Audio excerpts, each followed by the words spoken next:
The classroom was silent, the tension so thick it was almost tangible. Mrs. Collins, the substitute teacher, stood at the front of the room, her face contorted with anger. "Get out of my class," she barked, her voice sharp and cold, slicing through the silence like a knife. All eyes turned to Amara, a 14-year-old black girl seated near the back. Her classmates sat frozen, too scared to speak, their gazes darting between Amara and Mrs. Collins. Amara's hands trembled as she gathered her books.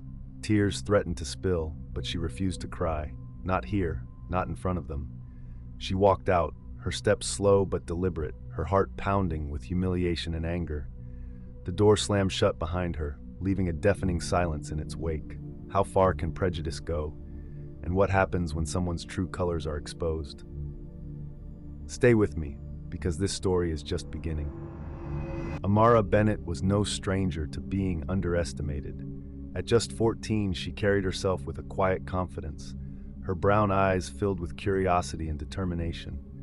She had always excelled in her studies, her love for science and engineering driving her to spend hours sketching designs and solving problems in her notebook. But this year was different. Amara had just transferred to Woodfield Academy, an elite private school where her father, Principal Bennett, had recently been appointed. She was excited but nervous. The school's reputation was spotless, at least on the surface. Beneath the polished floors and perfectly trimmed hedges, there were whispers. Whispers that Woodfield wasn't as welcoming as it seemed.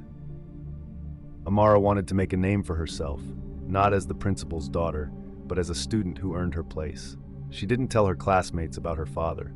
She wanted them to see her as just Amara, the smart, determined girl who loved science and dreamed big. It was her second week at Woodfield when she met Mrs. Collins. That Monday morning felt ordinary at first. The sun streamed through the tall windows of the classroom, and students shuffled to their seats, chatting about their weekends. Then Mrs. Collins walked in. She was an older woman with sharp eyes and a stern expression. "Good morning, class," she said, her voice clipped. "I'm Mrs. Collins, and I'll be your substitute teacher for the next 2 weeks." There was something in her tone, something cold and detached. She scanned the room, her gaze lingering on Amara for just a moment longer than necessary. Amara shifted in her seat, feeling an inexplicable chill run down her spine. At first, Mrs. Collins' treatment of Amara was subtle, almost unnoticeable. During the first lesson, Amara raised her hand to answer a question. Mrs. Collins glanced at her, then deliberately called on another student. When Amara tried again, Mrs. Collins waved her off. "Let's hear from someone else," she said, her tone dismissive. Amara told herself it was nothing. She doesn't know me yet, she thought. But as the days went on, the pattern became clear. Mrs. Collins rarely acknowledged Amara's contributions. When Amara raised her hand, Mrs. Collins acted as if she didn't see it. When she spoke up in group discussions, Mrs. Collins interrupted her or dismissed her ideas altogether. Then there were the comments. They were small, almost imperceptible, but they stung. During a class discussion, Amara mentioned her interest in engineering. Mrs. Collins raised an eyebrow and said, "That's ambitious." The way she said it made Amara's skin crawl, as if she was implying that Amara was reaching too high. Outside the classroom, Amara found solace in her science club, where she worked on projects and shared ideas with other students. But even there, Mrs. Collins' shadow loomed. One afternoon, Mrs. Collins walked past the science lab and saw Amara working on a model bridge. She stepped inside, her heels clicking against the tile floor. "What are you working on?" she asked, her tone skeptical. Amara explained her project, her voice steady despite the teacher's piercing gaze. Mrs. Collins nodded slowly, then said, "Let's hope it doesn't collapse." She walked away without another word, leaving Amara feeling small and deflated. As the week went on, Amara started to notice how Mrs. Collins treated her differently from her classmates. It wasn't just the dismissive comments or the lack of acknowledgement. It was the way Mrs. Collins' eyes narrowed whenever Amara spoke, the way her voice sharpened when addressing her, the way she seemed to find fault in everything Amara did. One morning, during a group project, Mrs. Collins paired Amara with students who barely spoke to her. When Amara tried to contribute, one of her teammates said, "Why don't you just let us handle it?" Amara's cheeks burned, but she bit her tongue. She looked up at Mrs. Collins, hoping for some intervention, but the teacher was busy praising another group. Amara started to dread going to math class. Each day felt heavier than the last. She didn't want to tell her father. She didn't want to be seen as a tattletale or make things harder for him in his new role. But deep down, she wondered how much longer she could endure it. But what Amara didn't know was that her breaking point was closer than she thought. And when it came, it wouldn't just change her life. It would expose truths that no one at Woodfield Academy was prepared for. The tipping point came during a group assignment. Mrs. Collins had divided the class into teams to work on a presentation about geometry in real-world applications. Amara was eager to dive in. She loved finding creative ways to connect math to architecture, her future career aspiration. She was placed in a group with 3 other students, 2 boys and 1 girl, all of whom were friendly enough at first. Amara took the lead, outlining their approach and volunteering to handle the most challenging part of the project, designing a 3D model to demonstrate their concept. She stayed late after school for days, pouring her heart into the work, her sketch pad filled with calculations and designs. But when presentation day arrived, something felt off. As her group stood before the class, one of her teammates, Ethan, began presenting without acknowledging Amara's contributions. The others followed suit, glossing over the 3D model she had spent hours perfecting. Amara waited for her turn, expecting to speak. But before she could step forward, Mrs. Collins interrupted. "Amara," Mrs. Collins said, her tone sharp, "why don't you explain your part?" Amara opened her mouth, her mind racing to organize her thoughts. But before she could say a word, Mrs. Collins cut her off again. "Oh, wait, never mind. Let's ask the others. Did Amara contribute to this project?" Ethan hesitated, glancing at Amara with a guilty expression. The other 2 students shifted uncomfortably. Finally, one of them muttered, "She helped a little." The words hung in the air like a slap. Amara's chest tightened as Mrs. Collins raised an eyebrow and crossed her arms. "A little? Is that so?" Mrs. Collins said, her voice dripping with disdain. She turned back to Amara, her expression cold. "Why is it always you making excuses? You can't expect to get credit for other people's work." Amara stood there stunned. Her hands trembled, and her throat burned with the effort of holding back tears. She wanted to shout, to defend herself, but the weight of the moment crushed her voice. The classroom was silent, her classmates avoiding her gaze, some even smirking. She sat down, her head low, wishing the ground would swallow her whole. As the days passed, Amara began to notice a pattern, not just in how Mrs. Collins treated her, but in how the teacher interacted with the entire class. Mrs. Collins would smile warmly at the white students, calling them by nicknames and praising their ideas, even when they weren't particularly insightful. But with students of color, her tone was curt, her praise rare and reluctant.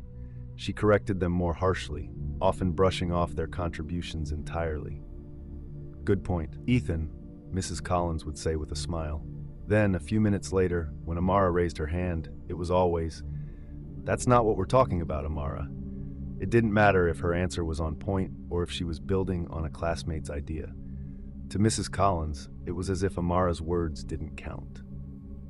Amara started to feel the effects of Mrs. Collins's treatment in more ways than one. The microaggressions weren't just chipping away at her confidence, they were also changing the way her classmates saw her. During lunch one day, Amara overheard 2 of her peers whispering, "She's so full of herself," one of them said. "Mrs. Collins is probably just trying to put her in her place." Her closest friends, Sophia and Jamal, tried to comfort her. "Don't let it get to you, Amara," Sophia said, her tone earnest. "She's just a bitter old woman." Jamal nodded. "Yeah, just ignore her. She's not worth your energy." But ignoring it wasn't easy. Every time Mrs. Collins dismissed her, every time her classmates looked the other way, it felt like another brick added to the wall separating her from the rest of the class. The once bright spark in her eyes began to dim, replaced by quiet frustration and self-doubt. At home, Amara's father, Principal Bennett, began to notice a change in her. She wasn't as talkative as she used to be. Her evenings were quieter, spent sketching silently in her room instead of excitedly sharing her ideas. Principal Bennett wanted to ask what was wrong, but Amara had always been independent. He decided to give her space, trusting that she would come to him when she was ready. Still, the pressure was building. Amara felt like she was walking on eggshells every time she stepped into Mrs. Collins's classroom. The teacher's hostility wasn't just a bad day or a misunderstanding. It was a constant growing shadow, following her wherever she went. But shadows don't stay hidden forever. Amara's breaking point was approaching, and when it came, it would bring everything into the light, exposing not just Mrs. Collins, but the deeper injustices that had been quietly tolerated for far too long. The tension between Amara and Mrs. Collins reached a boiling point during a routine math quiz. Amara had studied hard for it, determined to prove to herself and to Mrs. Collins that she could excel despite the constant negativity. The questions were challenging, but Amara felt confident as she worked through them, her pencil gliding across the paper. When the quiz ended, Mrs. Collins began collecting the papers, her expression unreadable. Amara handed hers in, offering a polite smile, but Mrs. Collins didn't acknowledge her. Instead, she stopped by Amara's desk, picking up the quiz with deliberate slowness. "Interesting," Mrs. Collins said, loud enough for the entire class to hear. She held up Amara's paper as if inspecting it under a microscope. Amara's heart sank. "Is something wrong?" she asked, her voice calm but tinged with apprehension. Mrs. Collins raised an eyebrow, a smirk tugging at her lips. "Well, it's just surprising. You've struggled with some of these concepts in class, and now you've aced this quiz? Seems a little too good to be true." The classroom fell silent. All eyes were on Amara, who felt her cheeks burn with embarrassment. "Are you accusing me of cheating?" Amara asked, her voice steady despite the storm raging inside her. Mrs. Collins didn't answer right away. Instead, she placed Amara's quiz on the desk and scribbled something on it with a red pen. Then she held it up for the class to see. "0 points, she announced. "You people always think you can bend the rules and get away with it." Amara's breath caught in her throat. She could hear the gasps from her classmates, the awkward shuffling of feet. She wanted to scream, to defend herself, but the words wouldn't come. Instead, she sat there, her fists clenched beneath the desk, her gaze fixed on the floor. When the bell rang, Amara gathered her things quickly and left the classroom, her head held high despite the lump in her throat. But inside, she felt small, like she had been stripped of her dignity in front of everyone. That evening, Amara retreated to her room, shutting the door behind her. The house was quiet, her father working late in his office. She opened her diary and began to write, her pen moving furiously across the page. "Why is it so hard for some people to see me for who I am instead of what they think I am?" she wrote. "I work hard, I try my best, but no matter what I do, it's never enough for someone like Mrs. Collins. To her, I'm not Amara Bennett, the student who dreams of becoming an engineer. I'm just one of them, another stereotype she can dismiss without a second thought." Her pen paused as a tear splashed onto the page. Amara wiped it away quickly, determined not to let the sadness consume her. She flipped to a blank page and started sketching. A bridge, sturdy and unbreakable, standing tall against the waves crashing around its base. It was her way of reminding herself that she, too, could weather the storm. But the storm wasn't over. The next morning, Amara arrived at class early, determined to move past the humiliation of the previous day. She took her seat, pulled out her notebook, and began reviewing her notes. Mrs. Collins walked in moments later, her heels clicking against the floor. She glanced at Amara but didn't say a word. The class started filing in, and by the time the bell rang, everyone was seated, or so Amara thought. "Late again, Amara?" Mrs. Collins said, her voice cutting through the chatter. Amara looked up, startled. She was confused. She had been there before anyone else. "I wasn't late," she said calmly. But Mrs. Collins smirked, crossing her arms. "Excuses, excuses. Maybe if you cared more about school, you wouldn't be such a problem." The words hung in the air, heavy and stinging. Some of the students chuckled awkwardly, while others looked away, avoiding Amara's gaze. Amara felt the familiar heat of humiliation creeping up her neck. She wanted to protest, to defend herself, but she knew it would only make things worse. Instead, she sat quietly, her hands gripping the edge of her desk as Mrs. Collins continued with the lesson as if nothing had happened. Amara's experiences in Mrs. Collins' classroom weren't just isolated incidents. They were a reflection of something much larger. The psychological impact of racism on young minds is profound. It chips away at confidence, planting seeds of self-doubt that can take years to uproot. Microaggressions, like the ones Amara endured, might seem small to an outsider. A dismissive comment here, an accusation there. But when they happen day after day, they accumulate, creating a weight that's almost impossible to carry. And when these subtle forms of prejudice go unchecked, they can escalate into outright discrimination, as Amara was beginning to realize. Mrs. Collins' actions weren't just about her. They were a symptom of a system that allowed people like Mrs. Collins to wield their biases without consequence. Amara's frustration wasn't new to her. It was something she had felt before, in other spaces with other people. She remembered the time she and her father went shopping for school supplies, and the store clerk followed them down every aisle, pretending to straighten shelves, but always keeping a watchful eye on them. She remembered hearing the whispers in the park when she wore her hair in its natural curls. Unruly, one woman had said to another, loud enough for Amara to hear. She remembered the time a boy in her old school had asked her, "Why are you so loud all the time?" even though she had barely spoken in class that day. Each memory was like a scar, a reminder that no matter how hard she worked, there were always going to be people who judged her before they even knew her. For days, Amara kept everything bottled up. She plastered on a brave face at school, avoided eye contact in the hallways, and threw herself into her studies. But at home, the cracks were beginning to show. Her usual excitement about school was gone, replaced by a quiet sadness that even her best sketches couldn't fix. Principal Bennett noticed. He wasn't just a principal, he was a father who knew his daughter better than anyone. One evening, as Amara sat at the dining table staring blankly at her homework, he finally asked, "Amara, is everything okay at school?" Amara hesitated. She didn't want to burden him, didn't want to come across as weak, but as the words lingered in the air, she felt something inside her give way. She told him everything, the accusations, the dismissive comments, the humiliation in front of her peers. Her father listened intently, his face a mix of anger and concern. When she finished, he took a deep breath. "Thank you for telling me," he said. "I'm going to take care of this." The next morning, Principal Bennett arrived at school early. He decided to observe Mrs. Collins's class, but not as the principal. He would sit quietly at the back of the room, unnoticed. He wanted to see for himself what was happening. As the lesson began, it didn't take long for Mrs. Collins' true colors to show. "Amara, do you have an answer to this question?" Mrs. Collins asked, her tone clipped. Amara hesitated, then began to explain her reasoning. But before she could finish, Mrs. Collins interrupted. "No, that's not it," she snapped, rolling her eyes. Amara tried again, her voice steady but quieter this time. Mrs. Collins cut her off once more. "I said that's not it, Amara. Stop wasting our time and let someone else try." From his seat at the back, Principal Bennett's jaw tightened.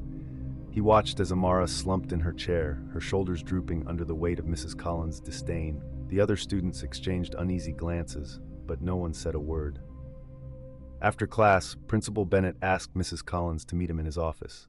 She arrived, her usual stern demeanor intact, unaware of what was coming. "Mrs. Collins," Principal Bennett began, his tone calm but firm, "you've been here for less than a week, and I've already received multiple complaints about your behavior." Mrs. Collins' expression faltered, but she quickly recovered. "I'm sorry, Principal Bennett, but I hold my students to a high standard. Some of them struggle to meet those standards, and I won't lower the bar for anyone." Principal Bennett leaned forward, his gaze unwavering. "High standards?" he repeated. "Is that what you call dismissing a student's answers? Publicly humiliating them? Accusing them of cheating without evidence?" Mrs. Collins opened her mouth to respond, but he held up a hand to stop her. "And just so you know, Amara isn't just another student," he said, his voice steady. "She's my daughter." Mrs. Collins' face turned pale. Her composure cracked as she stammered. I didn't know. I had no idea." "That's the problem, isn't it?" Principal Bennett said, standing. "You didn't know, and yet you judged her. You treated her unfairly because of your own biases, and you thought no one would notice. Well, I did." Mrs. Collins looked down, her hands trembling. She tried to speak, but no words came out. "You're relieved of your duties effective immediately," Principal Bennett said, "and this matter will be referred to the school board for further investigation." With that, he opened the door, signaling that the meeting was over. Mrs. Collins walked out, her head low, the weight of her actions finally sinking in. News of Mrs. Collins' behavior spread quickly through the school. Students whispered in the hallways, teachers exchanged knowing glances, and parents began calling the principal's office demanding answers. An investigation was launched into her conduct, uncovering a pattern of discriminatory behavior in her previous teaching assignments. She was removed from the school's teaching roster, her contract terminated. But the impact of her actions lingered. For Amara, the scars of those few weeks would take time to heal. She continued to feel the sting of humiliation, the weight of being singled out for something she couldn't control. Still, Amara found strength in her father's unwavering support. He assured her that her voice mattered, that what happened to her wasn't her fault, and slowly, she began to believe it. In the weeks following Mrs. Collins' removal, the atmosphere at Woodfield Academy began to change. For the first time since she transferred, Amara felt like she could breathe again. The weight that had hung over her was finally lifting, thanks to her father's unwavering support and the truth finally being brought to light. But Amara wasn't content to let the story end there. She knew her experience wasn't unique. She thought about the whispers she'd heard from other students, the side glances and silent nods of agreement when she spoke about how she'd been treated. If she had been a target, who else had suffered in silence? One afternoon, she approached her father in his office, her notebook clutched tightly in her hands. "Dad," she said, her voice steady, "I want to start something to help other students like me. I don't want anyone else to feel the way I did." Principal Bennett looked at her, pride shining in his eyes. "What do you have in mind?" he asked. Amara proposed a student-led initiative called Voices for Change. It would provide a platform for students to share their experiences, advocate for equality, and educate the school community about implicit bias and microaggressions. With her father's blessing, Amara presented the idea at the next student council meeting. "This isn't just about me," she told the group, her voice clear and confident. "It's about making this school a place where everyone feels seen, heard, and respected, because we all deserve that." The initiative gained traction quickly. Students from all backgrounds joined, eager to contribute. Together, they organized workshops, created posters, and even invited guest speakers to discuss diversity and inclusion. Amara's passion ignited a movement within the school, turning her pain into progress. A month later, Amara stood on the stage of the school auditorium, her heart racing as she faced a packed audience of students, teachers, and parents. She adjusted the microphone, took a deep breath, and began. "We all deserve respect, no matter where we come from or what we look like," she said, her voice strong and unwavering. "This isn't just about fixing what's broken, it's about building something better. Let's work together to make this school a place where everyone feels they belong." The audience erupted in applause, and for the first time in weeks, Amara felt a deep sense of pride and purpose. She had turned her pain into power, and her voice was making a difference. Racism isn't always loud. Sometimes it's in the small actions that go unnoticed. But when we stand up, even the smallest voice can make a big difference. Let's all be that voice for change. Hey there, if you enjoyed this story and it resonated with you, don't forget to give this video a thumbs up. It really helps more people find it. And I'd love to hear your thoughts, so drop a comment below and share your own experiences or feelings about the story. Lastly, if you think this message needs to be heard, share this video with your friends and family. Let's keep the conversation going and make a difference together. Thanks for watching.